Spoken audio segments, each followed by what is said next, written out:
This morning's message comes to us from the Gospel of Mark. Is that on? Can you hear me okay? It's on? You can hear me? Yes. Hey, Mike? Yeah. Can you hear me? Yes.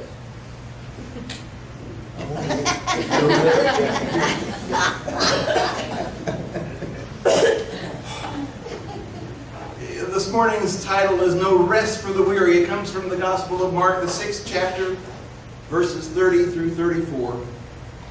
Just a short clipping of the things that Mark wanted us to understand and to know. Now I want to start this with the disclaimer. And my wife, for working on 47 years, has told me almost all of my ministry career. You know, the messages are intended by God for the pastor. My response almost all times is, you better listen to this one. Maybe they are for the pastor. Maybe God just focuses on us that we might be better images of who Christ is in our lives, so that it will mentor you to make Christ a very important part of your life. So here goes. I've been a pastor for 23 years. Before that, I was in the defense industry as a contract negotiator and in finance for all of those 24 years. In the 4-year careers before that, I was a shoeshine boy. I mowed yards. I was on a road paving crew. I was a movie theater usher. I was a fine men's clothing salesman. I was a Napa auto parts delivery guy. I was in the military for 11 years. Army and Coast Guard Reserves. I was also a youth minister for several years on my own, in addition to the 20 or 25 years that Candy was the youth person in our family. I was, in my 67 years, 51 of those years are career-based work, 20 of those years are formal schooling, 11 years serving my country. So do the math. Well, maybe not, don't do the math, because it really doesn't add up, does it? I should be much older rather than just looking older for the things that I've done in my life and the careers I've had and the things I've spent my time doing during the time of my creation till this moment. Listen to what Jesus tells his disciples after they have been in ministry for less than 3 years. They come back excited about the work that they are doing. We're going to read this morning from the J.B. Phillips version, so it may be a little different than your Bible that you carry, but it will be the same as what's on the screen. The apostles returned to Jesus and reported to him every detail of what they had done and taught. Now come along to some quiet place by yourselves and rest for a little while, said Jesus. For there were people coming and going incessantly, so that they had not even time for meals. They went off in the boat to a quiet place by themselves. But a great many of them saw them go and recognized them, and people from all over the towns hurried around on the shore by foot to forestall them.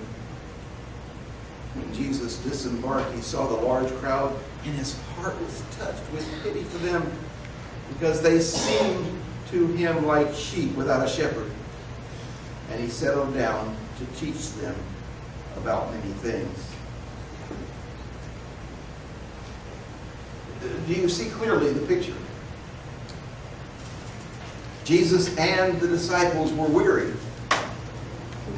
What he prescribed for them was some time away, some one-on-one time, some let's get some rest, some downtime together.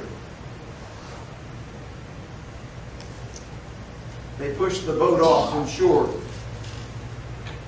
I'm envisioning the Sea of Galilee, Lake Gennesaret, to be about like the size of Lake Okeechobee, big enough to be like a sea with storms, but small enough to cross by boat. And the people watched them sailing across. And those that knew who Jesus was, those who decided they needed the care and the ministry of Jesus and his disciples, went around to meet them where they landed their boat. What kind of a rest is a row across a large lake? They had something totally different in mind. They had some special time on the other shore. If I asked you individually, if I asked you as a group, I would guess that the consensus would be something like this. Do you take time in your life for God? Emphatically, I think you would all say, yes. Do you participate in daily devotions? And most of the time you would say, yes, I try. Do you get enough rest during your day? And you'd probably say something like, I could do better. Do you get a nap in the afternoon? And you'd say, oh, come on. You've got to be kidding me. You spend time listening for God to speak to you. And your answer might be something like, well, it was Friday night of this past week. We were in Ocala. Had a couple of things to pick up for the service. Candy decided to sit on the little bench there just inside the door. When I picked up the stuff I needed and I headed to the front, I saw that she was sitting there talking to a more senior woman. That's not unusual because everywhere I go, Candy's talking to someone. But she was engaged in this communication, and when I walked up, she introduced me to the woman who introduced herself as a visitor from Dayton, Ohio. You see, she was there to visit her grandson, who was the manager of Ocala Walmart. And she was sitting on the bench because, as busy and stressed and a life full of chaos that people who have leadership roles at Walmart have, she was hoping that every once in a while that he would cruise by her and say, hello, Grandma, glad you came from Ohio. I'll be right with you. And he would do that several times during the time she was sitting on the bench. And when I was introduced to her, I said, Dayton, Ohio, you know, we have quite a few people in our congregation. I assume Candy already told you that we were clergy. Oh, yes. And I was wondering if you know where Ginghamsburg, Ohio is. It's not too far from where you live. She goes, I don't think I've ever heard of Ginghamsburg. I said, do you know where Tip City is? She says, oh yeah, it's about 20 minutes away. I said, Tip City and Ginghamsburg share the same city limit sign. They have about 100 or 200 people in each one, depending on which way you fall from that city limit sign. I asked her about that because I have been there several times, and that is where we met Mike Slaughter and his family. Mike Slaughter is a well-respected pastor in this mega church in Ginghamsburg. It is the fourth largest United Methodist church in the country, with average attendance on Sunday of about 5,000 people. And he offered seminars and training for New Start pastors that we were at that time. He's a multi-book author. He has created tons of curriculum for study and for Sunday schools. He is a seminar presenter. He has on his staff more than 120 people in every genre that you might think of that a church might have. Oh, by the way, he's also a father and a husband. We met Mike for the first time in the pre-Easter season of 1996 and continued to travel back and forth several times beyond that, to the point where he offered Candy and I a career in the early part of our ministry in Ohio. He had been at that particular church as his first appointment out of seminary. For him was 1979. I tell you this story because it kind of folds into what was going on in the life of the disciples and in the life of Jesus at the time of our passage.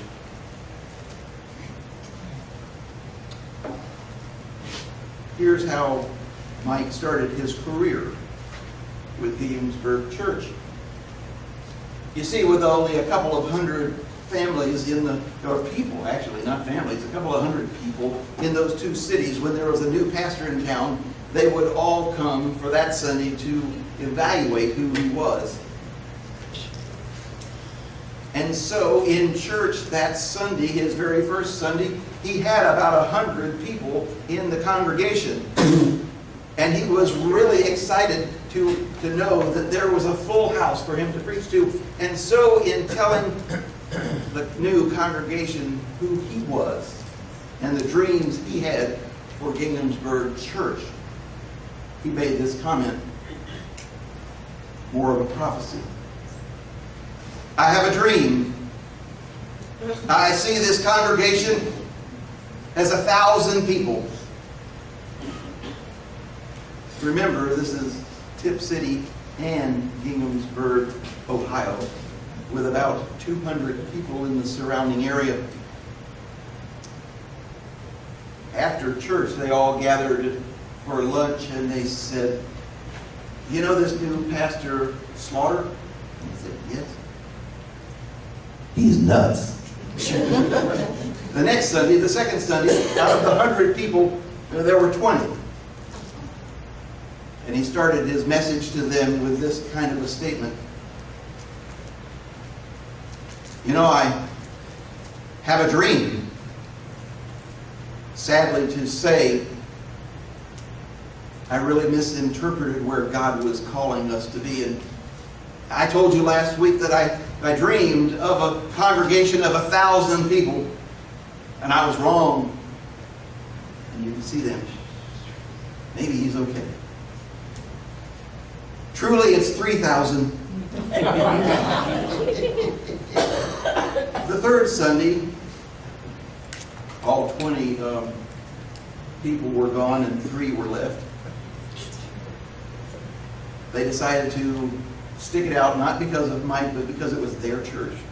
You know, that kind of a scenario. And so during this time, Mike continued to grow his membership and to grow his dream. And at the end of the first year or so, he built it up to just a little over 100 people coming on Sundays. And for that church, it was phenomenal. But it was not his dream and not where he had prophesied that he was going to be. And so he said to his wife, Carolyn, "I'm going to go pray." She goes, "Okay." "In the cornfield behind our house." "Okay." "And I'm not coming back until God speaks to me." "Okay." So he went out on a hot, sunny day. Caroline, after 4 hours or so, was starting to worry, so she took a glass of water to him. "How's it going, Mike?" He says, "I've prayed." "So how's it going?" I'm waiting and I'm listening for God to speak to me. She said, I brought you some ice water, and left. 4 hours later, she went out to the cornfield and, how's it going, Mike? I prayed and I'm waiting, and I'm not leaving till God speaks. She said, I brought you a sandwich. 4 days later, Mike comes out of that cornfield exuberant and excited. God had spoken to him.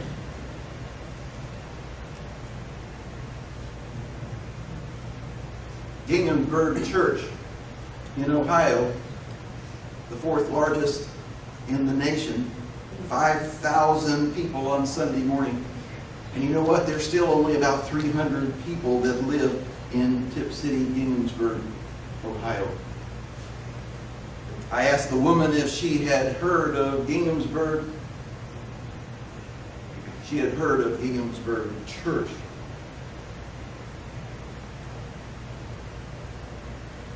So much stress in the life that we lead as pastors, as lay people. So much stress that even Jesus needed a break. That's what the passage said. Let's have a getaway by boat, only to be met on the other side by followers who were demanding, who were requesting, who were needing.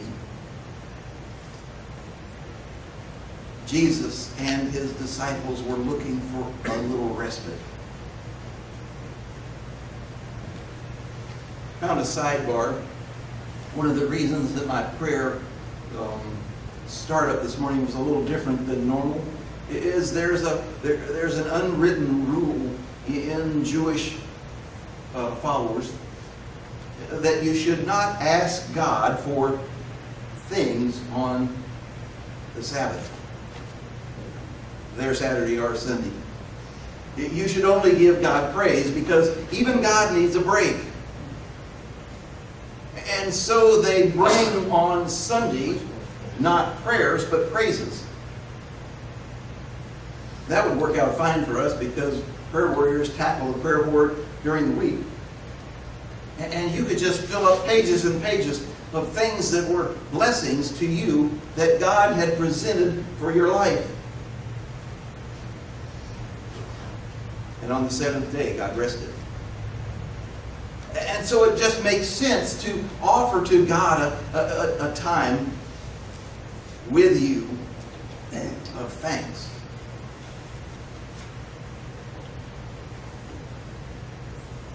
It seems sometimes we determine our own limits, our own boundaries. For some of us, it's further than others, and the inverse is true as well. In my study this week, I found this story of a young man who had decided that he was going to go to the farmer and ask for a job. And the farmer said, well, yeah, I've been looking for someone. He says, but it's hard work. And the young man said to him, that's great because my hope is that I'll build up my muscles while I'm working for you. And so the farmer talked through all the things that he wanted to do, and the young man was still willing to take on the job. And he says, oh, one last thing before you start. He says, I remember what you said, that you were hoping to build up your muscles while you were working here. And he says, in general, you'll get healthier because a farmer's life is very healthy. But he said, let me tell you that after hours, what you can do is go out into the barn, and he says, there are sacks of potatoes out there, and you just hold them up straight-armed as you can for as long as you can, and just keep growing that, and you will build up those muscles. And so the young man, excited about the opportunities, spent his days working hard on the farm, and in the evenings he was taking potato sacks, and he was holding, in the beginning he started with 5 pounds in each hand, and he got from 15 seconds to 30 seconds, and by the end of the week he had 10-pound bags in his hand, and he was holding them for as long as an entire minute. And at the end of that week, the farmer called him over and he says, so how are things going? And the young man said, fine, I love the work. And he says, oh, by the way, he says, I've taken your advice. He He says, I've been lifting potato bags all week long. He says, I've gotten to where I can do 10 pounds bags in each hand for an entire minute. And the farmer says, boy, that's great progress. He says, and next week I'm going to put potatoes in them. Need a break from your hard work and your hard life? When I thought about what to share with the children so that they might understand what I was going to share with you, there are so many people who walk around touting their Bibles and talking about their spiritual life. It reminds me of the Pharisees in the Bible who had the long tassels and the phylactery. I love to say that word. You know what that is? That little leather box that had the commandments in it? So that other people would see them, and when they would pray, they would stand in the middle of a group of people with their arms out and pray loud so that they would be respected as the religious leaders of their community.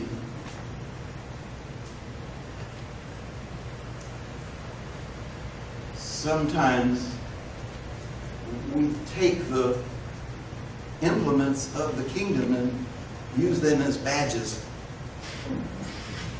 We don't put the hard work of being a Christian, a follower of Jesus Christ, to task. Sometimes we say we're done when we finish our quick prayers and carry our Bibles with us. But the whole purpose of all of this is to spend quality time with our Lord. That's why we come. That's why we're here. And to remember one other thing, that communication is a two-way street. It's not, I need this. It's more, I love you, Lord, and wait for God to say, I love you too, child. Mike Slaughter knows what it is like to speak to God and have God speak back. Because he was willing to put in the work of communication. That two-way street that says, I'll speak, you respond, you speak, I'll respond. It reminds me of the story of the little boy who, like Lioness, had a security blanket. You remember the cartoon character in Peanuts? The Lioness always walking around with that grungy old blanket and never apart from it. Well, Johnny had a stuffed gorilla who appropriately was named Rilla. And Rilla was with Johnny all the time, everywhere he went. So much so that when Rilla looked like it could use a bath, the only way Rilla got the bath was when Johnny was asleep and his mom would slip it out of his clutches, wash it, and get it back before Johnny woke up.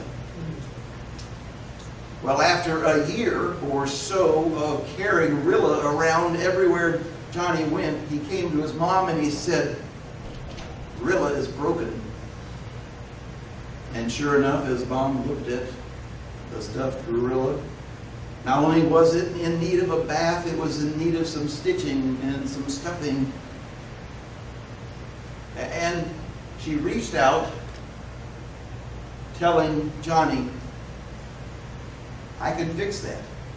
We'll stitch him here, we'll stitch him there, we'll put some more stuffing in here. But you've got to let go so that I can fix Rilla. God says the same thing. I can't fix you if you don't let go. It's time to find our quiet place that we can spend some moments with God. Because in every case, parts of our life are broken no matter who you are, the shepherd or the sheep.